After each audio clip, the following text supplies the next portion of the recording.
Welcome back to the deep dive. It is genuinely good to have you with us today. We are setting our coordinates for the immediate present. It is early 2026 to take a look at a device that is bucking almost every single trend we've seen in the last 5 years of smartphone design.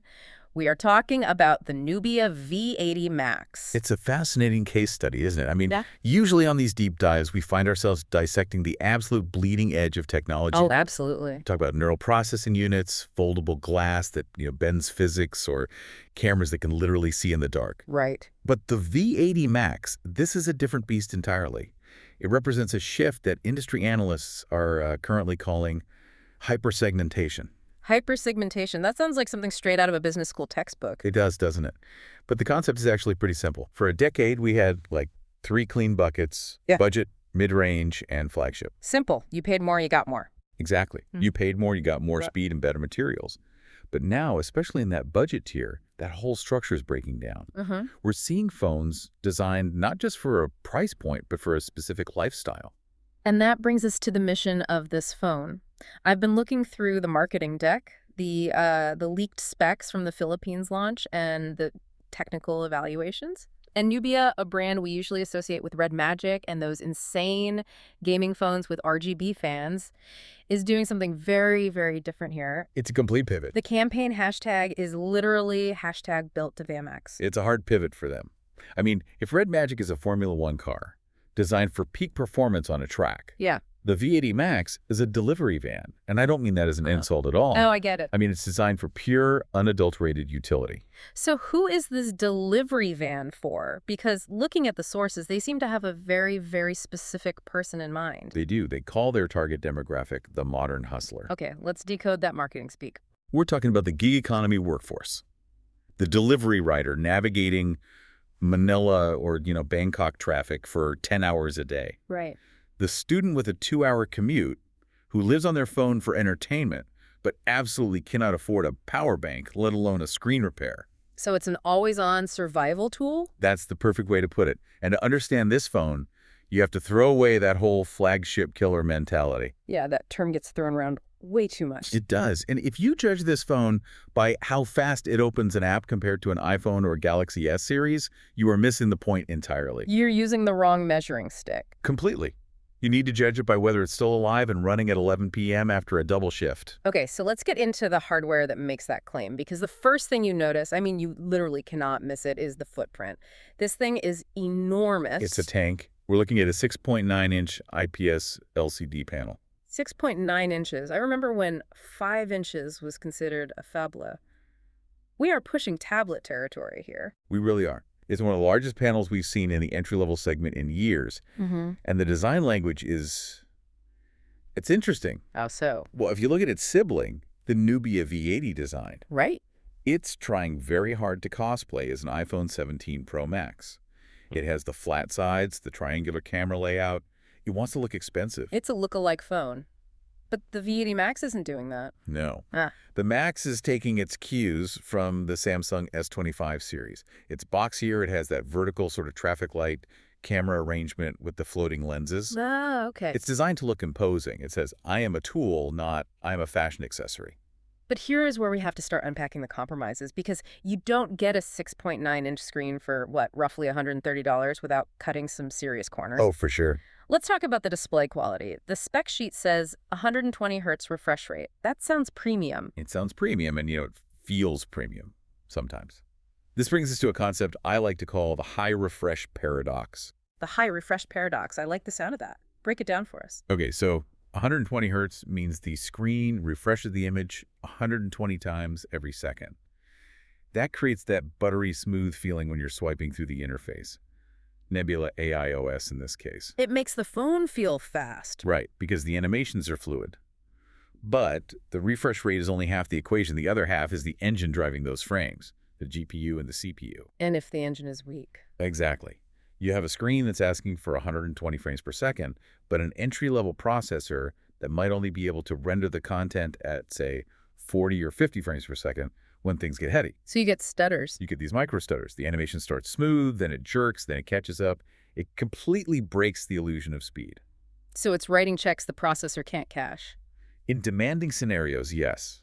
But For just scrolling the app drawer or flipping through photos, it feels snappy. Mhm. However, the bigger issue for me isn't the speed. What is it? It's the density. We're talking about resolution. We are. This is a massive 6.9-inch canvas, but the resolution is only HD plus 1.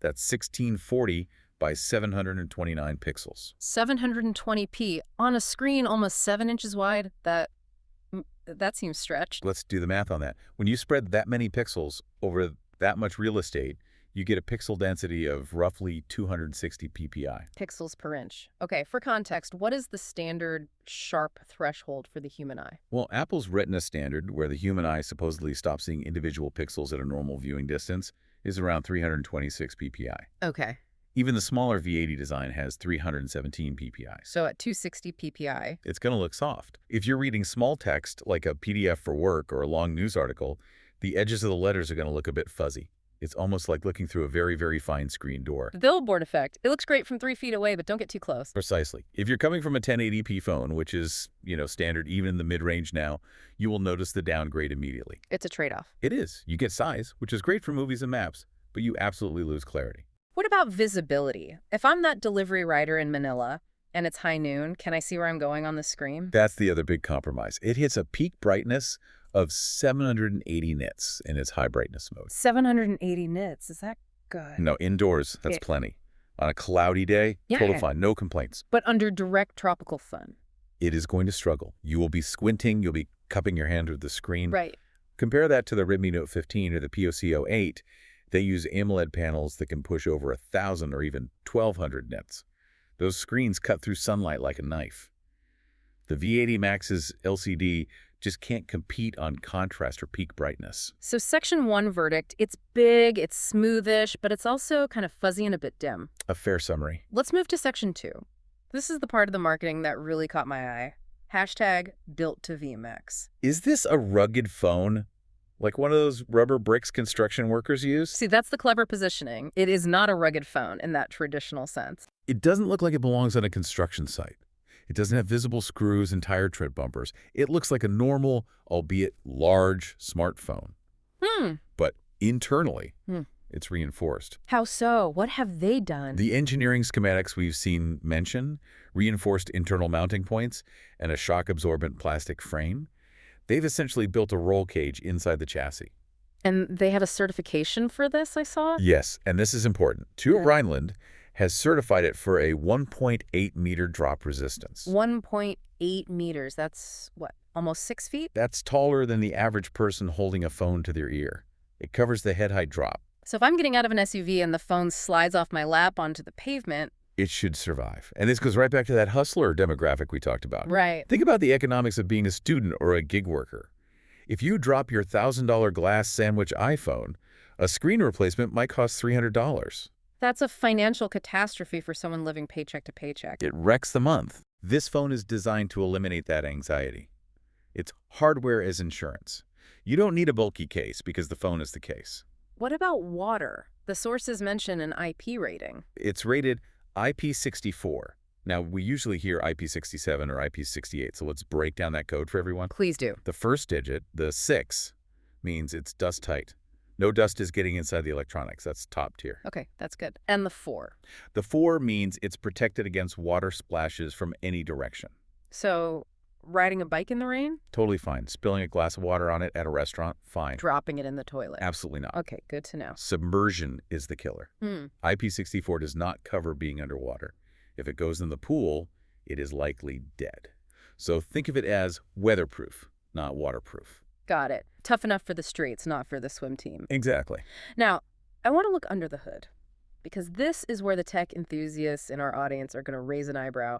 We need to talk about the silicon. The engine room. This is where things get, let's say, vintage. Vintage. That is a very polite word for old.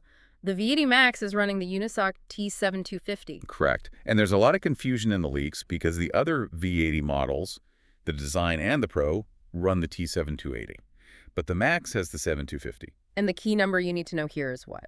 12. 12. 12 nanometers. That's the size of the manufacturing process for the transistors. Okay, for listeners who don't follow semiconductor fabrication that closely, what does 12 millimeters mean in 2026? It means legacy. Yeah. To give you a comparison, the Snapdragon 6 Gen 3, which is in the competitor phones like the POCO M8, is built on a 4mm or 6 nm process. So the transistors in this nubia are literally 2 or 3 times larger physically than the competition. Right. And in chip design, smaller is better. Always. Smaller transistors mean the electrons have less distance to travel, which means faster switching and less heat generated. Okay. A 12mm chip is like a gas-guzzling V8 engine from the 90s. It gets you there, but it burns a lot of fuel and generates a lot of heat doing it. So why would they use such an old chip? It seems counterintuitive for a phone focused on endurance. Cost. Pure and simple. Unisoc is selling these chips for pennies on the dollar compared to Qualcomm or MediaTek. It allows Nubia to spend that budget on the big screen, the reinforced frame, and that massive battery. But there's a connectivity penalty too, right? This isn't just about speed. A big one. The Unisoc T7250 is a 4G LTE-only chip.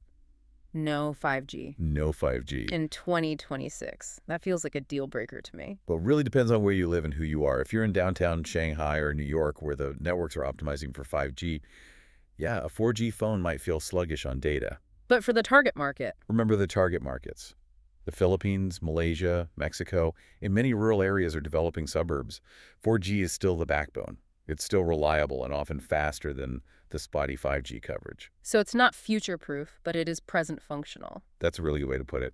But yeah, don't expect to be streaming 4K video while walking down the street in a crowded city center. It's not built for that. What about gaming? You mentioned Nubia has that red magic DNA. Can the hustler unwind with some games on this thing after a long day? We have some specific benchmarks here from a few review sites, and they paint a very, very clear picture.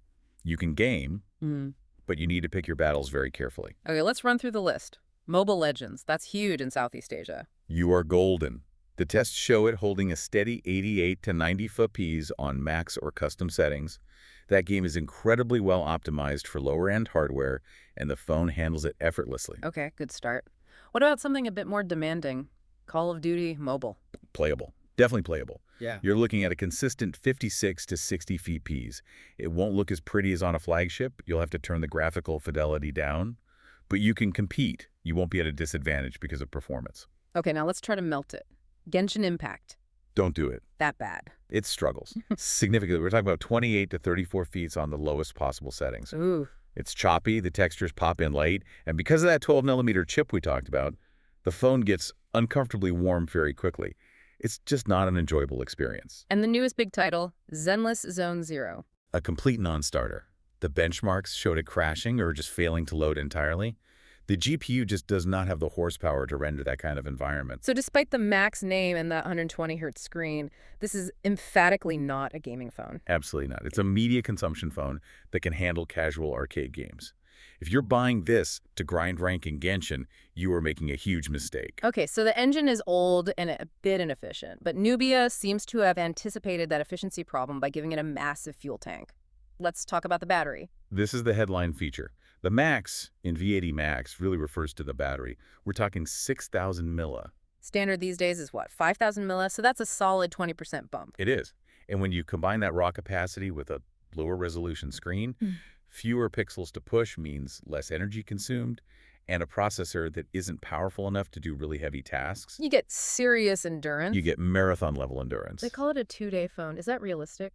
For the average user, Yeah. easily. For that gig worker, they'll get through their entire 10 or 12-hour shift with GPS on and still have plenty left over.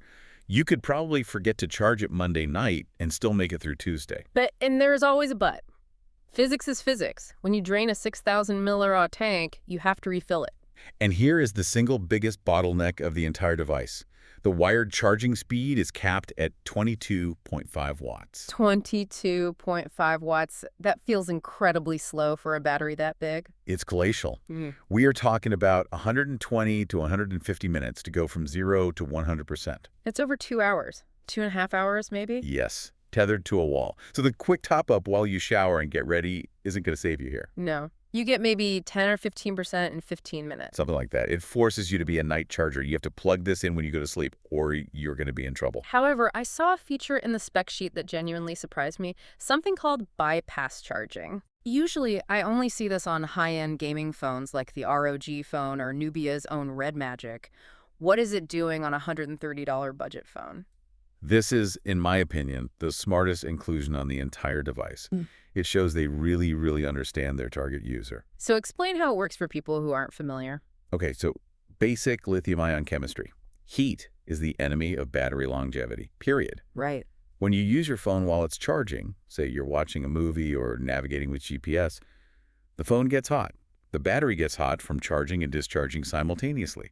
This heat degrades the battery health very rapidly. It kills the lifespan, makes it hold less charge over time. Right. Bypass charging acts like a switch.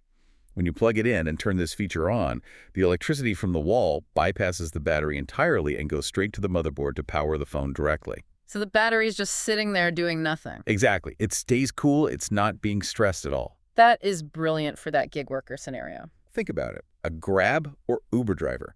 Their phone is mounted on the dashboard, in the sun, running GPS, screen on, plugged into the car's charger for 8 hours straight. Yeah, that's a battery killer situation. Normally, that destroys a battery in 6 months. With bypass charging, the phone runs off the car's power and the battery itself stays fresh.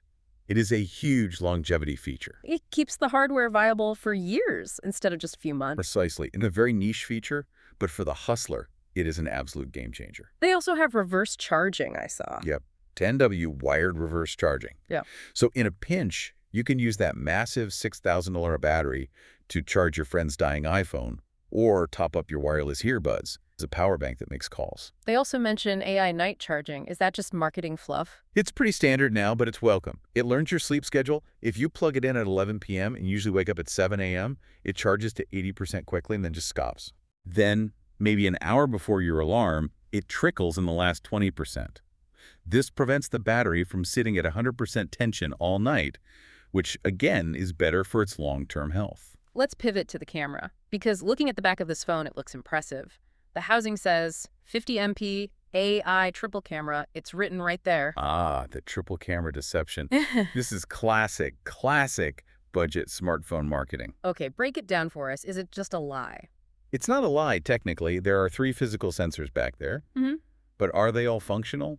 That's a different story. So what are we working with? You have the main shooter, 50 megapixels, f1.8 aperture. It is adequate. Just adequate. That's not a glowing review. In good daylight, it's fine. The AI processing handles colors pretty well. You can post a photo to Instagram, scan a QR code, take a picture of a document for work. It works. The colors are punchy, maybe a little oversaturated, but a lot of people tend to like that look. Okay, so that's camera 1. What are cameras 2 and 3? Camera 2 is a 2 MP depth sensor.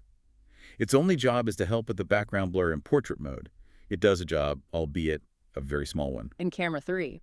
Camera 3 is a 0.08 MP auxiliary lens. 0.08 megapixels. It's QVGA resolution. That is 2005 webcam quality. What is it even for? It's e-waste.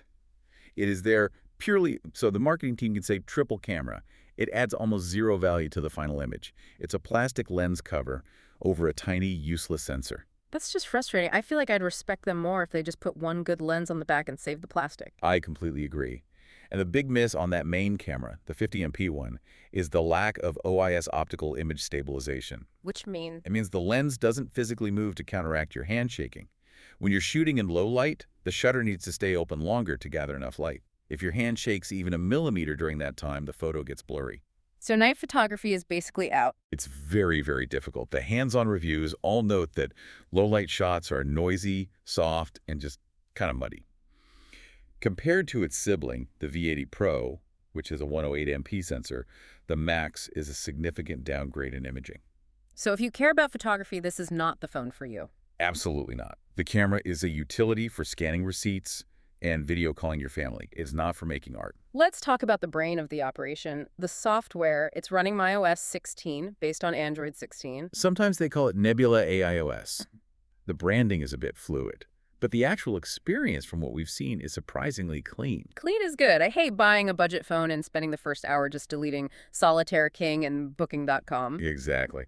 Nubia has kept the bloatware minimal compared to, say, Xiaomi's HyperOS or Roam UI. Hmm. And they've leaned heavily into these AI features that, again, are laser targeted at that specific demographic. Like the AI scam alert. This is huge for the target markets in Southeast Asia. Digital fraud and SMS phishing are absolutely rampant there. This feature filters calls and messages at a system level to flag potential scams before you even answer. It uses on-device processing to analyze the pattern of the call or the text. That's genuine protection. What about this Live Island? It's exactly what you think it It's is. an Apple clone. It is a clone of Apple's Dynamic Island. It puts a little black bubble around the selfie camera to show charging status, timers, music controls. Is it derivative? Highly. But you know what? It makes the UI feel modern. It cleverly hides the camera hole and gives you some interactive utility. I don't hate it. There's also OneSwipe AI memory. What's that? This is basically a supercharged secure folder. Hmm. A specific gesture opens a private encrypted vault for your digital IDs, your passwords, your bank details. For someone who lives out of their phone for work, having that quick, secure access is really valuable. And here is the massive but with the software. The update policy. The Achilles heel. How long is this phone supported for? Nubia is currently promising only one major OS update. 1 year. So it ships with Android 16, you get Android 17, and then you're done. That's it. That is it. And likely only 2 years of security patches after that. That feels like a massive contradiction. We just spent 20 minutes talking about how durable the hardware is, the drop resistance, the bypass charging to save the battery, but the software brain is going to rot in 18 months. It is a huge contradiction.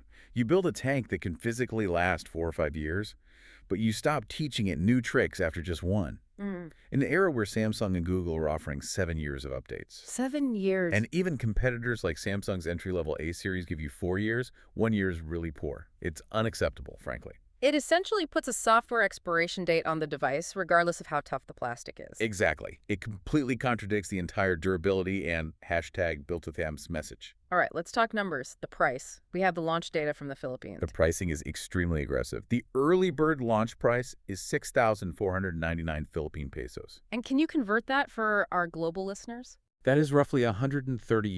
$130. That is incredibly cheap. It goes up to about 170 or 180 after the promo period, but at launch, it is rock bottom. But we have to look at the context. Who is it fighting against? The names that kept popping up in our research were the POCO M8 and the Redmi Note 15. And this is where the value proposition gets really tricky.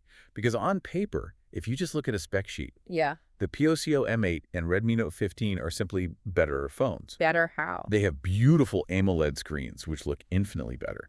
They have Snapdragon 6 Gen 3 chips, which are way faster and have 5G. Yeah. They charge at 45 watts, nearly twice the speed. So why on earth would anyone buy the Nubia? Price and Yeah. durability. The POCO might cost $180 or $200.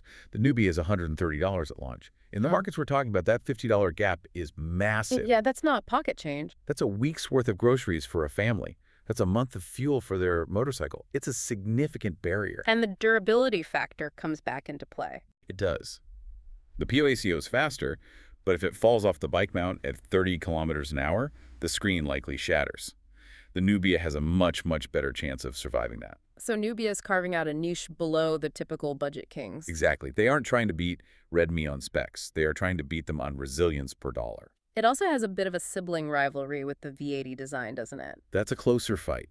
The V80 design is around the same price, but it's smaller, has a sharper screen, and it looks like an iPhone. So it's a different value proposition. It really comes down to vanity versus utility. Do you want the phone that looks pretty at the coffee shop or the phone that survives the worksite? So let's bring it all to a verdict. Who is the Nubia V80 Max actually for? I've started calling this category the utility smartphone. This is not for the tech enthusiast. It is not for the person who zooms in on pixels or counts frame rates on YouTube. It's for the fleet. Yes, that's a great way to put it. If I were managing a logistics company with 50 drivers, I would buy 50 of these in a heartbeat. They're cheap, the battery lasts the whole shift, and they won't break easily. And for the individual user? It's for the pragmatist, the student or the worker who consumes a ton of media, where that big screen really helps, uses maps constantly, and has a history of breaking screens.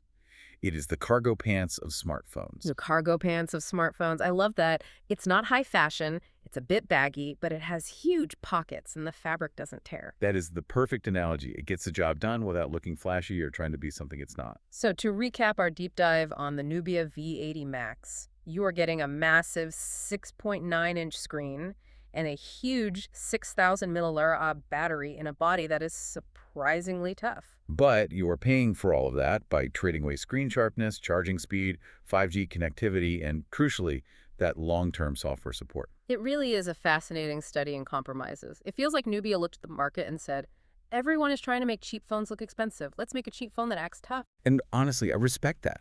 In a world of fragile glass sandwiches that cost a fortune to repair, having a device that is unapologetically plastic and built to survive it's refreshing. It raises a provocative question for you, the listener, to think about as we wrap up. We often obsess over specs, the fastest chip, the highest megapixels. But for the average working person, is resilience actually the most valuable spec of all? Is it better to have a phone that loads a game 2 seconds faster, or a phone that survives falling out of your pocket onto the concrete?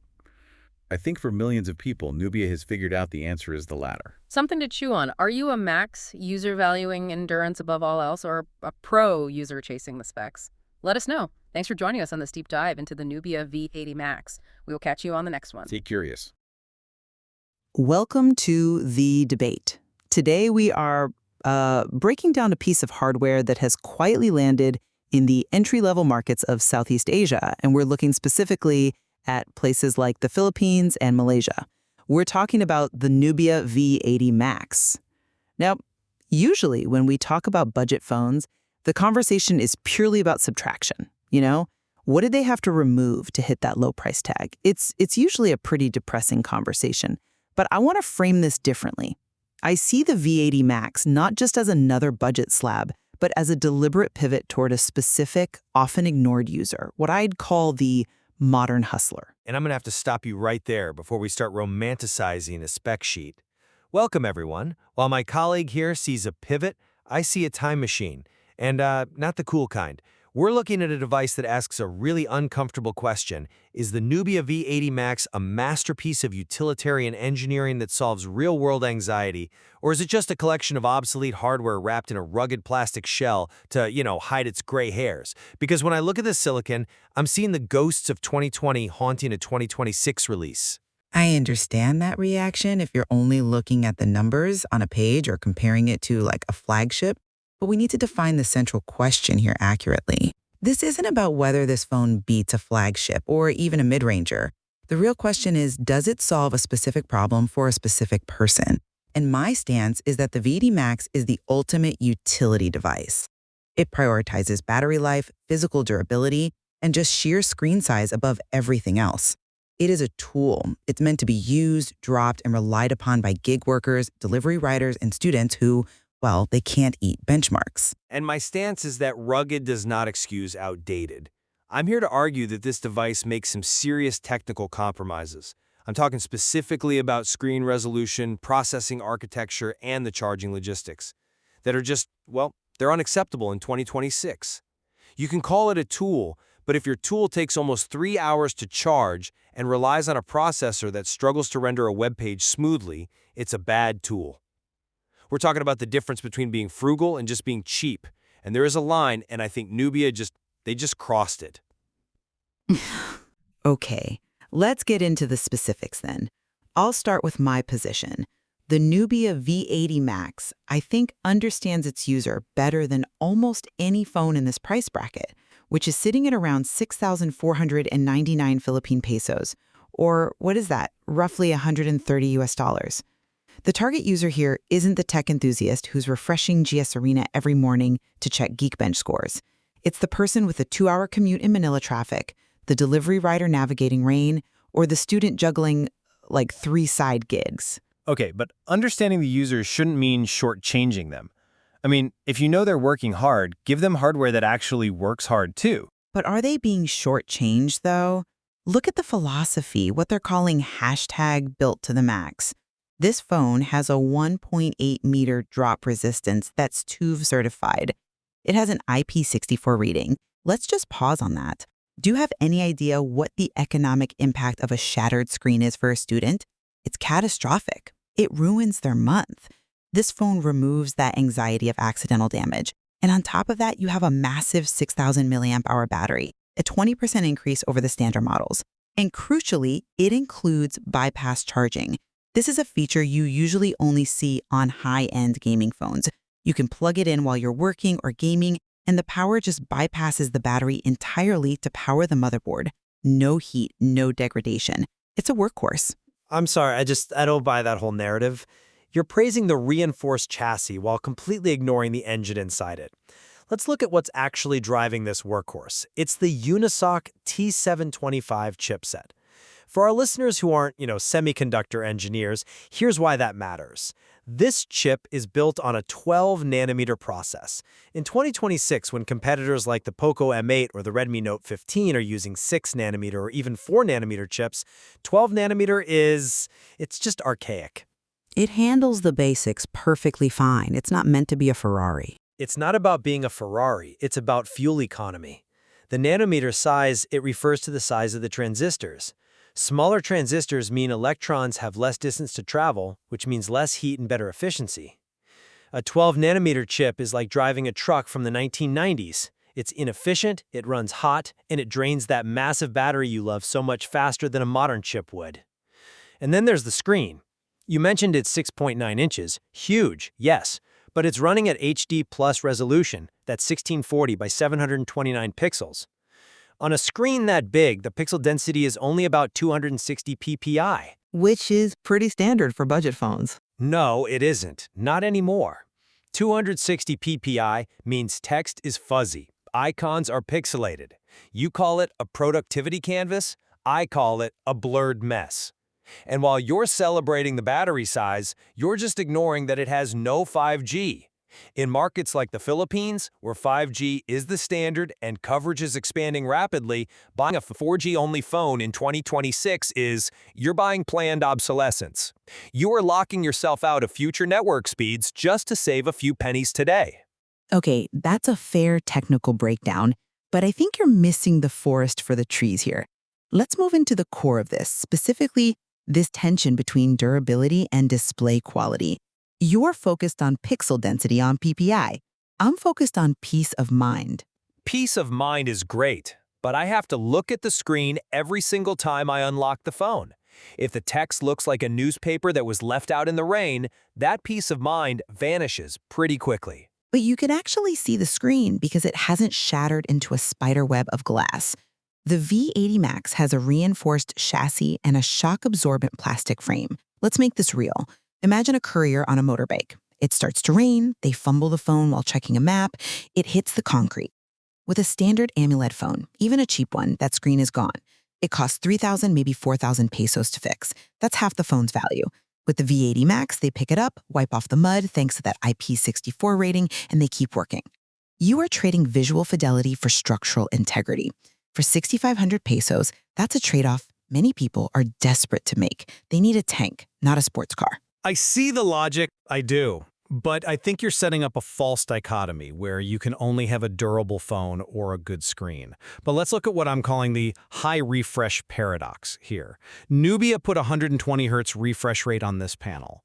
So 120 Hz means the screen updates 120 times a second, which, okay, it makes scrolling look smooth, but because the resolution is so low, you're just scrolling past blurry content faster. It's like putting a spoiler on a minivan. It just doesn't make any sense. It makes the UI feel snappy, though, and that matters for the feeling of speed. It makes the phone feel responsive to the touch, which is what actually matters for the user experience. But let's talk about outdoor use. I mean, the hustle happens outside, right? You need brightness. It hits 780 nits peak brightness. That's usable. Usable is a real stretch in tropical sunlight. 780 nits is barely adequate. If you're standing in Manila at noon, that screen is going to be incredibly hard to read. Compare that to the Redmi Note 15 or the Poco M8. And yes, they're more expensive, closer to 18,000 or 22,000 pesos, but even competitors in the 10,000 peso range are offering 1,000 nits and 1080p. If you're a student reading PDFs or a gig worker reading addresses on a map, 260 ppi causes eye strain. That's a physical fatigue issue. You can put a rugged case on a Poco, but you can't download a better screen onto the V80 Max. Hold on. I have to push back on the pricing there. You keep bringing up the Poco M8 and Redmi Note 15. You're comparing a 6,500 peso phone to phones that are double or triple the price. The Poco M8 is around 18,999. The Redmi Note 15 is over 20,000. That is not the same bracket. It's like comparing a Toyota Wigo to a Camry. For this ultra-budget price, getting a 6.9-inch canvas is a luxury for multitasking. Even if it's 720p, it's about the screen real estate. It allows for split-screen usage, watching a lecture while taking notes, without everything becoming microscopic. That is a fair point on the price gap. I'll concede that. If you literally only have 6,500 pesos, the Poco is not an option. But okay, let's talk about how you keep that big screen running. You mentioned the 6,000 milliamp hour battery, and I will admit, on paper, that is a big number. It's not just a big number. It's a lifestyle enabler. 6,000 milliamp hours is a 20% increase over the V80 design.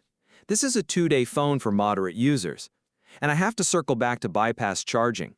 I don't think we emphasize this enough. Heat is the #1 killer of lithium-ion batteries. When you use a phone while it's charging, the battery gets hot from both the input current and the output discharge. Bypass charging routes the wall power directly to the components. A student can plug this phone in, hop on a video call for 3 hours, and the battery just sits there at room temperature, completely idle. That extends the lifespan of the device significantly. It means the battery won't degrade in 6 months. That sounds sophisticated, and I agree. Bypass charging is a great feature. I wish more flagships had it. But let's look at the logistics of actually filling that tank. You have a 6,000 milliamp hour reservoir, but you're filling it with a garden hose. It only supports 22.5 watt wired charging. Do you know how long that takes? Takes a while, sure. But that's why you charge at night. A while is an understatement. We're talking 120 to 150 minutes to go from 0 to full. That is 2.5 hours. If you're a hustler on the go, do you have 2.5 hours to just wait by a wall outlet at a 7-Eleven? The modern expectation is a quick top-up. A 10-minute charge on 22.5 W gives you almost nothing on a battery this big. And to go back to the chip, that 12-nanometer Unisoc T725 is power-hungry. Because the transistors are larger, they leak more energy even when they're idling compared to a 6-nanometer chip. So you need that 6,000 milliamp hour just to compensate for the inefficiency of the processor. It's not a bonus, it's a requirement, just to keep the lights on. I disagree that it's just compensation. The T725 uses Cortex A75 and A55 cores. It's optimized for stability, not burst performance. And regarding the charging speed, yes, it's slow. But the whole philosophy is that with 6,000 milliamp hours, you don't have to charge during the day. It gets you through the shift. Then you use the AI night charging feature, which learns your sleep pattern and trickles the charge so it hits 100% right before you wake up, which further saves the battery health. It manages the limitation intelligently. Unless you forget to charge it, then you're bricked for the morning because you can't just quick charge it while you shower.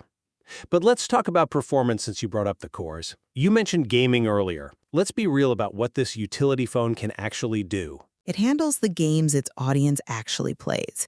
We have data showing it runs Mobile Legends Bang Bang at a stable 88 to 90 FPS. Call of Duty Mobile runs at 56 to 60 FPS. For the vast majority of Southeast Asian mobile gamers, Mobile Legends is the benchmark. That is the culture. And this phone aces it for under $150. If you can rank up in MLBB smoothly, 90% of the target market is happy. That's a compelling argument for Mobile Legends players, sure. It's optimized for that one specific, older engine. But have you considered what happens when you try to run anything even slightly more modern? Reports show Genshin Impact runs at 28 to 34 FPS on the lowest settings, and it stutters heavily during combat. Zenless Zone Zero? It crashes. It fails to even load. The GPU here is the Mali G57 MP1. That MP1 means it has one single core for graphics processing. This phone isn't just not for gaming. It's actively hostile to modern graphical demands. It's a Mobile Legends machine, and that is it. And for many, that is enough. If I'm buying a phone for work and some light entertainment, I don't need to render open-world RPGs. It's a communication device first, which Brings me to the software and camera, because that's where the utility really shines. It runs myOS 16 based on Android 16 right out of the box. Okay, I'll give you credit for Android 16. That's nice to see in the budget space, where usually we get handed last year's leftovers. It's not just the version number, though. It's the practical AI features. It has an AI scam alert that filters fraudulent calls, which is huge in regions where digital fraud is rampant. It has one-swipe AI memory for quick note-taking and the Live Island feature for multitasking notifications around the punch hole. These are features that help you manage a busy life. Plus, the 50MP main camera is decent enough for documenting things, taking site photos, or basic social media in daylight. Decent for daylight documentation is a very polite way of saying the camera falls apart the moment the sun goes down. But let's look at the hardware deception that's going on here. They market it as a triple camera. It has 3 lenses on the back. That is a fact. It has 1 camera and 2 stickers. You have the 50MP main lens, sure. Then you have a 2MP depth sensor, which is barely useful, and then a 0.08 MP auxiliary lens. 0.08. That is QVGA resolution from 2005. It is literally electronic waste used to fill a hole in the plastic so it looks like a Samsung or an iPhone. It's deceptive marketing. It insults the intelligence of the buyer. And speaking of hardware limits, the storage is eMMC 5.1.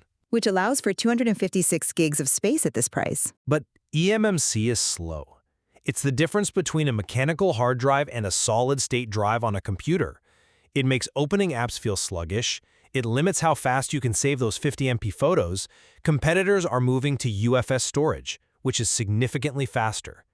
And regarding software support, getting Android 16 is great, but the V80 series is only promised 1 year of major OS updates. 1.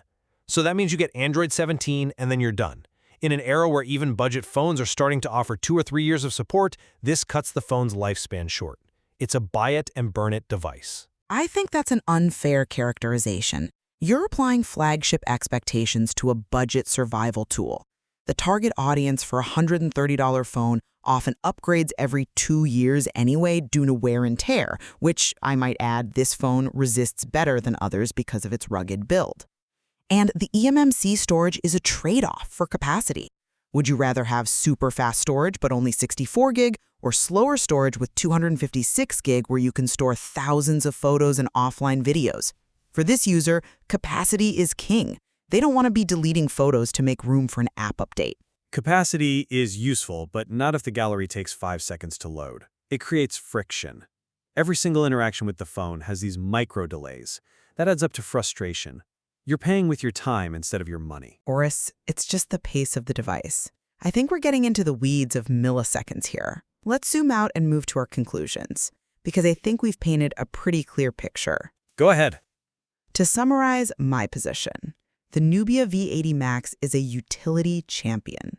It ignores vanity metrics like pixel density or benchmark scores to focus on what actually keeps a phone running in the real world: durability, massive battery life, and screen real estate. It solves the specific anxieties of its user, the fear of a dead battery and the fear of a cracked screen. For a career, a student, or a field worker, it is the perfect, specific tool for a specific job. It works, it lasts, and it doesn't break the bank. And my conclusion is that the V80 Max is a time capsule, and not in a good way. It relies on manufacturing processes from 6 years ago, slow eMMC storage, and low-resolution screens just to hit a price point.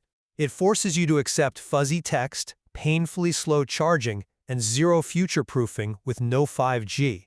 And while the durability is nice, you are probably better off spending just a little more, or even buying an older mid-range phone to get a sharp screen and a processor that doesn't struggle to open up a PDF. It's a tough phone, but it's a tough sell for anyone who values user experience. And that's the nature of the budget market. Compromise is inevitable. Indeed, but some compromises are harder to live with than others. So we agree that the V80 Max forces a choice between peace of mind through ruggedness and visual fidelity. Which one matters more for your daily grind? Well, that's for you to decide. Thank you for listening to the debate.